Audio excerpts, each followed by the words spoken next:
Muito bem, gente. Vamos começar a brincar um pouquinho com os logaritmos, né? Que é uma ferramenta muito importante, muito poderosa, inclusive. E para a gente fazer determinadas questões, a gente tem que conhecer algumas coisas, né? Primeira coisa, se alguém parar você na rua e perguntar assim, meu amigo, o que é um logaritmo? Você pode responder para ele em uma palavra. Logaritmo é o expoente. O que é logaritmo? É o expoente. Então, se você tem, por exemplo, uma potenciação como essa, o que é o expoente aqui? É o Czinho, não é? Então, esse Czinho, ele é o logaritmo. Ele é o log. Só que aqui a gente tem algumas coisinhas para a gente ficar atento. Primeiro, esse expoente, esse C, para nós, para o estudo dos logaritmos funcionar de uma maneira fluente, a gente vai limitar a nossa base a um número necessariamente positivo e que não seja 1. Por quê? Porque 1 elevado a qualquer expoente vai dar sempre 1, aí não tem graça, né? E as bases negativas também, dependendo do expoente que você levar aqui, base negativa elevada a meio, por exemplo, no universo dos reais não tem solução, né?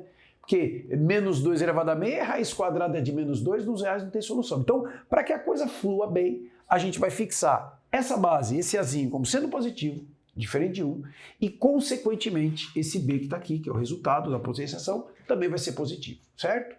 Então, se A elevado a C é igual a B, esse C, que é o expoente, ele é o logaritmo. Ele é o logaritmo de quem? De B na base A.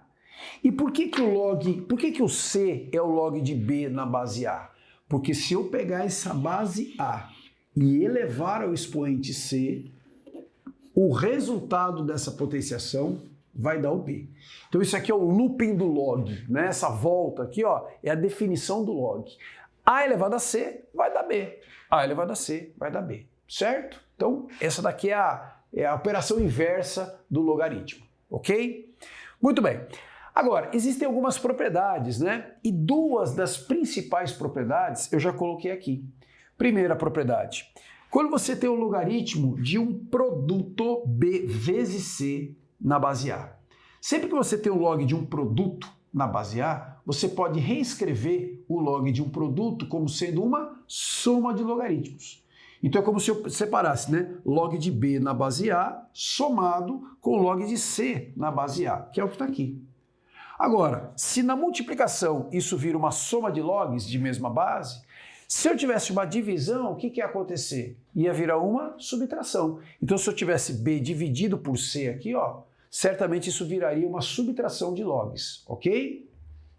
Claro que a propriedade vale nos dois sentidos, né? Log de um produto vira uma soma, então a soma pode virar o log de um produto. Log de uma divisão vira uma subtração, então uma subtração pode virar também o log de uma divisão, ok? De mesma base. Coloquei aqui uns exemplos só para a gente entender, né?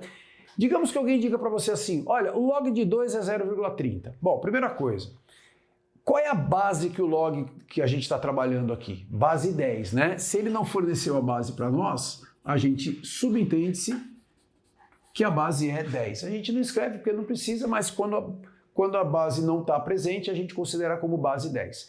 Ou seja, ele está querendo dizer para nós o quê? Que 10 elevado a 0,30 vai ser igual a 2. Claro que o log de 2 na base 10 não é exatamente 0,30, isso daqui é um valor aproximado, né? Esse número é um número irracional, é um número super enjoado, né? Mas para efeito de conta a gente pode considerar aproximadamente igual a 0,30. E você não tem obrigação de saber isso de cabeça não. Na prova, o professor, se ele quiser que você saiba disso, ele tem que fornecer essa informação, né? Da mesma forma que a gente pode considerar o log de 3 na base 10 aproximadamente 0,48. Em outras palavras, se você pegar o 10 e levar a 0,48, né, é para dar um número bem próximo de 3, né? Não vai dar exatamente 3, mas para nós aqui fica sendo exatamente 3. Então eu tenho o log de 2 e o log de 3, os dois na base 10. Será que a gente consegue descobrir o log de 6 na base 10? Consegue, com certeza, né? Basta você perceber que o 6 nada mais é do que o log de 2 vezes 3, né? 2 vezes 3 dá 6, na mesma base 10. E como eu tenho log de um produto podendo ser escrito como uma soma de logs, então eu posso dizer que o log de 2 vezes 3 é a mesma coisa que o log de 2 mais o log de 3. Ou seja, se eu somar 0,30 com 0,48, isso vai dar 0,78. Então isso daqui 0,78 é o log de 6, né? Ou seja, 10 elevado a 0,78 tem que dar um número muito próximo de 6, certo? Então a gente conseguiu o log de 6 graças às informações que foram dadas e graças também a essa propriedade de log que a gente vira e mexe e trabalha com ela. Aí alguém fala assim, tá bom, e se eu quisesse o log de 5? Log de 5. Ah, eu sei. É só somar, né? Log de 2 mais 3. 2 mais 3 dá 5. Mas se você calcular o log de 2 mais 3, não existe propriedade para log de soma. Existe propriedade para log de um produto, que vira uma soma. Log de soma, não tem jeito. Log de 2 mais 3, o que a gente vai fazer com esse 2 mais 3 aqui dentro do logaritmando? Não tem o que fazer. Então, o 5, ele é 2 mais 3, mas calcular o log de 2 mais 3 não vai trazer benefício para nós, muito embora a gente conheça esses logs. Mas a gente pode tentar escrever esse 5, por exemplo, assim, ó. Se eu fizer o log de 10 sobre 2, 10 sobre 2 é 5. E o log de uma divisão vira uma subtração de logs. Então isso daqui é a mesma coisa que o log de 10 menos o log de 2, né? Aí sim, aí vale. Porque a gente está transformando isso aqui numa divisão. Log de divisão a gente consegue abrir, né? Bom, mas aí eu preciso saber qual que é o log de 10 na base 10. Gente, log de 10 na base 10. Qual é o expoente que eu tenho que colocar no 10 para que o resultado da potenciação dê 10? 10 elevado a alguma coisa dá 10. Que alguma coisa que é essa? Só pode ser 1, né? 10 a primeira é 1. 10 a primeira é 10, não é? Então, todas as vezes que você tiver assim, log de 3 na base 3, log de 5 na base 5, log de 10 na base 10, log de nhanha na base nhanha, desde que esse nhanha seja positivo diferente de 1, vai dar sempre 1. Né? Então, se a gente sabe que o log de 10 na base 10 é 1 e o log de 2 foi dado 0,3, 0,30, na hora que você faz 1 menos 0,30, isso costuma dar quanto? 0,7 ou 0,70. Né? Então, o log de 5 é aproximadamente 0,7. O log de 6 é um pouquinho maior, 0,78. Né? O log de 5 é 0,70. Só 7,0 mesmo, né? Então é isso. Então, isso aqui é importante a gente conhecer, porque muitas das questões que surgem com logaritmos, a gente tem que usar propriedades desse tipo, tá bom? Gente, outra propriedade de log, aquela que a gente chama de regra do tombo, né? O que é isso? Quando você tem, por exemplo, log de B elevado ao expoente R numa base A elevado ao expoente S. Nem sempre a gente tem essa base aqui, esse expoente da base, né? Às vezes a gente tem só o de cima, às vezes tem só o de baixo, mas o fato é que se você tiver o log de B elevado ao expoente aqui em cima e na base A elevado a outro expoente aqui embaixo, esse expoente aqui de cima a gente pode escorregar e ele cai aqui em cima. Se tiver o expoente aqui de baixo também, a gente também pode escorregar aqui para frente. Só que aí ele entra na parte de baixo, né? Então se você tem aqui, ó, esse cara aqui de cima, você pode tombar para cá, né? Não tem, a base de baixo é só o A mesmo. Tudo bem, não tem que puxar, fica só o R aqui em cima. Mas se tiver, você também pode puxar aqui para frente, fica R sobre S vezes o log de B na base A. Exemplo disso. Se você tem um log de 3, valendo 0,48, por exemplo, na base 10, né? Quer dizer, um dado aqui que alguém te deu. Tá bom, log de 3 é 0,48. Quanto que é o log de 9 na base 1000? Dá pra gente achar? Com certeza dá. Por quê? Porque o log de 9 na base 1000 é a mesma coisa que o log de 3 ao quadrado na base 10 ao cubo, né? Só que aí a gente pode aplicar essa propriedade com as duas bases, né? Com os dois expoentes, né? Esse 2 que está aqui em cima tomba aqui para frente e fica 2, sobre, como tem esse expoente 3 aqui embaixo, eu também posso puxar aqui para frente, fica sobre 3 aqui embaixo, e isso tudo vai multiplicar o que sobrou. O que sobrou? Log de 3 na base 10, né? Não precisa colocar porque não tem necessidade. Como o log de 3 a gente conhece, que é 0,48, então isso daqui tudo é a mesma coisa que escrever 2/3 2 sobre 3 vezes 0,48, né? Ou seja, 2 vezes 0,48 é 0,96. Dividido por 3 é 0,32. Então, o log de 9 na base 1000 é aproximadamente 0,32. Usando a regra do tombo, nesse caso a gente usou tanto para o logaritmando quanto para a base. E essa propriedade é uma das mais importantes de log. Vários exercícios acabam trabalhando com essa propriedade também, tá bom? Muito bem, gente. Ó, questãozinha de log aqui, ó, bem legal. Log de 2 na base 10 vale A, não importa para a gente saber quanto que é esse A. Ah, vou na calculadora calcular. Mas não adianta, porque ele quer a resposta em função desse A, inclusive, né? Log de 3 na base 10 ele disse que é B. Log de 7 na base 10 ele disse que é C. E quer que a gente calcule o log de 12,6 na mesma base 10. Bom, gente, vamos ligar o nosso desconfiômetro, né? Se ele quer que a gente calcule o log de 12,6, certamente a gente vai precisar desses logs que ele deu. Em outras palavras, provavelmente existe uma maneira de escrever o número 12,6 usando esses números que estão aqui. E na verdade tem como, né? Basta a gente decompor o número 126 para ver como é que a gente pode reescrevê-lo isso. Então vamos ali no cantinho ali, ó, para a gente fazer um rascunho, né?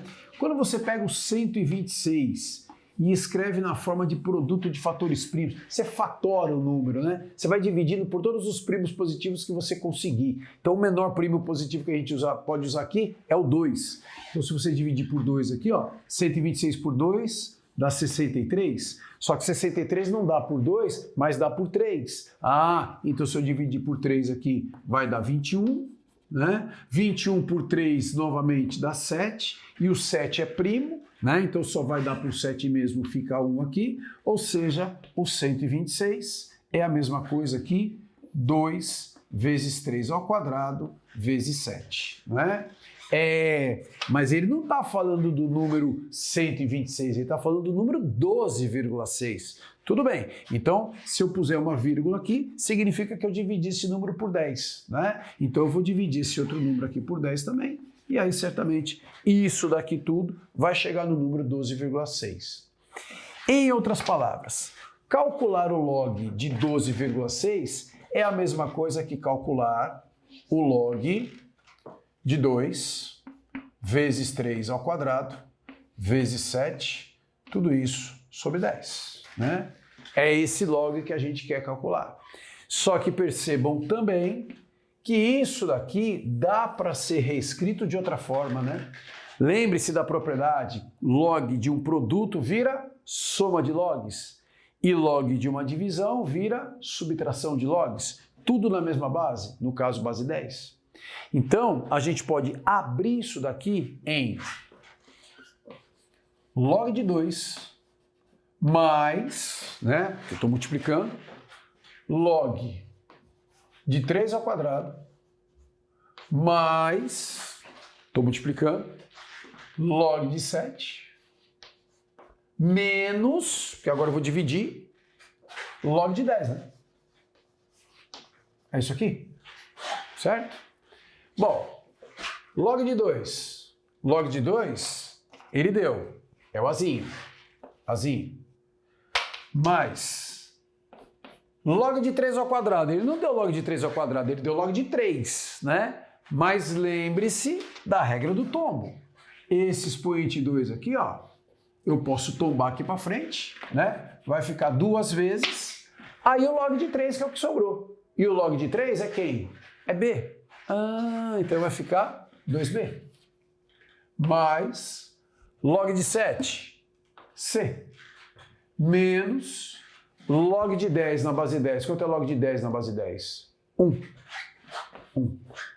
Isso daqui é o resultado do log de 12,6, utilizando A, B e C, que foram as informações que ele deu.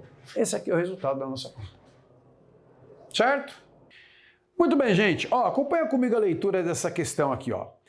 Em um experimento feito em laboratório, um pesquisador colocou uma lâmina 2 tipos de bactérias, sabendo que as bactérias do tipo 1 são predadoras das bactérias do tipo 2. Após acompanhar o experimento por alguns minutos, o pesquisador concluiu que o número de bactérias do tipo 1 era dado pela função f de t igual a 5 vezes 3 elevado a t mais 1, e que o número de bactérias do tipo 2 era dado pela função g de t igual a 3 vezes 2 elevado a 3 menos t, ambos em função do número t de horas. Após quantos minutos, a lâmina terá o mesmo número de bactérias do tipo 1 e do tipo 2. E ele dá essas duas informações, né? O log de 2 na base 10 e o log de 3 na base 10. Claro que os valores não são exatamente esses, mas para efeito de cálculo a gente vai trabalhar com essas aproximações, né?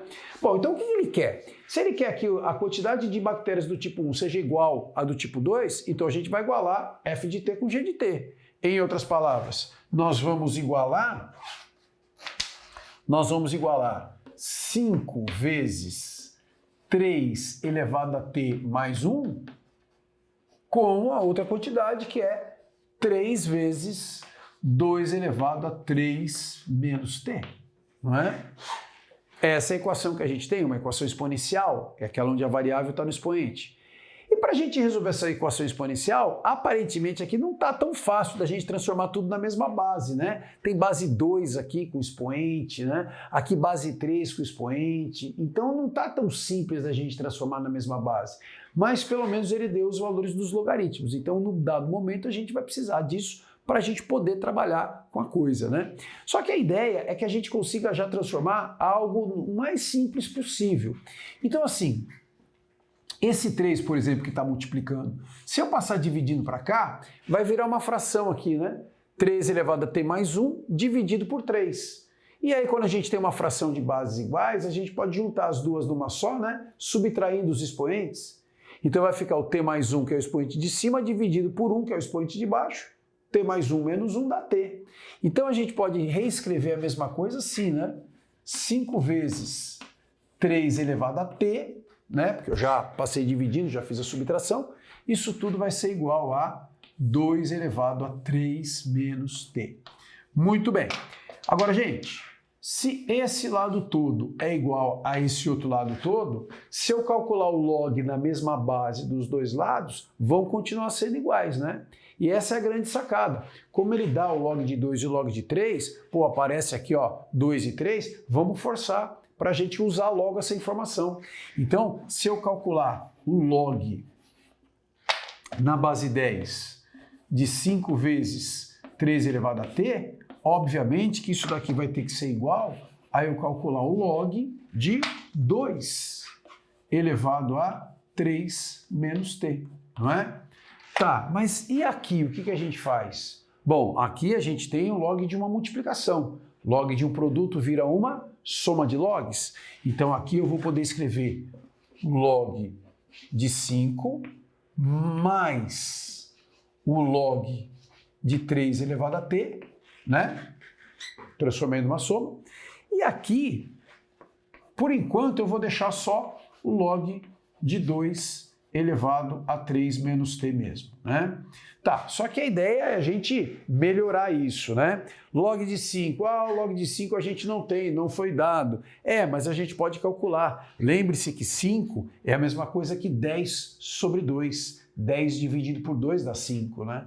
Então a gente pode reescrever agora a mesma coisa aqui, ó. Log de 5 é o log de 10 sobre 2. Mais. Agora aqui, ó, log de 3 elevado a t, esse expoente t aqui, ó, lembra da regra do tombo? A gente pode escorregar o t aqui para frente e ficar t vezes log de 3. Então aqui eu vou escrever, ó, t vezes o log de 3, e tudo isso vai ser igual, e aqui a gente pode novamente, né, usar a regra do tombo, ó, o expoente aqui não é 3 menos t, eu escorrego aqui para frente, vai ficar 3 menos t, colocar entre parênteses para não confundir, né?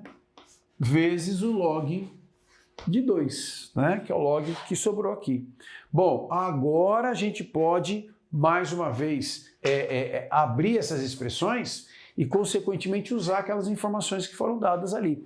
Então, o que a gente tem aqui? Log de 10 sobre 2, log de uma divisão, o que é isso? Subtração de logs. Log de 10 menos log de 2, mais t vezes log de 3 igual a 3 menos t vezes log de 2. Bom, vamos jogar os valores aqui agora, ó. Log de 10 na base 10, quanto vale? Vale 1. Log de 2 na base 10, quanto que vale? Opa, isso foi dado, vale 0,3. Agora aqui, log de 3 na base 10, esse também foi dado, 0,5. E aqui, novamente, log de 2 na base 10, 0,3. Então, agora a gente acabou com os logs aqui, né? Os logs foram embora, nós demos até log por log, até log foi embora, né? Então, agora o que a gente tem aqui? Só número mesmo, né? Então, 1 menos 0,3, já vou colocar direto aqui, ó, 0,7. 1 menos 0,3, né? Mais 0,5t. Opa, então mais 0,5t vai ser igual. Aqui tem que fazer a distributiva, né? 0,3 vezes 3 é 0,9. 0,3 vezes menos t é menos 0,3t, né? Bom, vamos juntar semelhante com semelhante? Aqui eu tenho 0,5t, vou trazer o menos 0,3t para cá, vai ficar 0,8t aqui do lado esquerdo, ok? Do lado direito, o que a gente tem? Ah, aqui tem o 0,9, né? Aqui tem o 0,7. Vou mandar o 0,9 lá para o outro lado. 0,9 menos 0,7 costuma dar 0,2. Ah, então o nosso t vai ser igual a 0,2 dividido por 0,8, que é a mesma coisa que 2 dividido por 8, que é a mesma coisa que 1/4. 1/4 o quê? 1/4 de hora, né? O tempo era em horas, lembra? E o que é 1/4 de hora? 1/4 de hora também é conhecido como 15 minutos, né? Então o tempo aqui em minutos será de 15 minutos. 15 minutos é o tempo que vai levar para que as duas populações, né, das bactérias 1 e 2 se igualem, né? Elas fiquem exatamente o mesmo número. 15 minutos é a resposta. Beleza? É isso aí, gente. Muito bem. Temos aqui uma outra equação, uma equação logarítmica para resolver. E achar a solução numa equação é achar o valor da variável, no caso aqui a variável x. Mas antes da gente resolver isso daqui, vamos lembrar de algumas coisas. Ó, lembre-se, quando você tem um log de b na base a, né? Os dois, tanto b quanto a, devem ser necessariamente números positivos. Para que exista o log, eles devem ser números positivos. Só que a base, o azinho, além de ser positivo, o que mais que ela tem que ter? Ela tem que ser diferente de 1. Então isso daqui, gente, são duas informações muito importantes que a gente deve ter em mente quando for resolver uma equação logarítmica, né? O cara de cima tem que ser positivo e o de baixo também, só que o de baixo, além disso, tem que ser diferente de 1. Então, gente, quem está fazendo o papel do nosso b aqui é toda essa expressão, né? Então, ó, 2x² menos 11x mais 16 tem que ser maior que 0, né? Que é o nosso bzão que está aqui.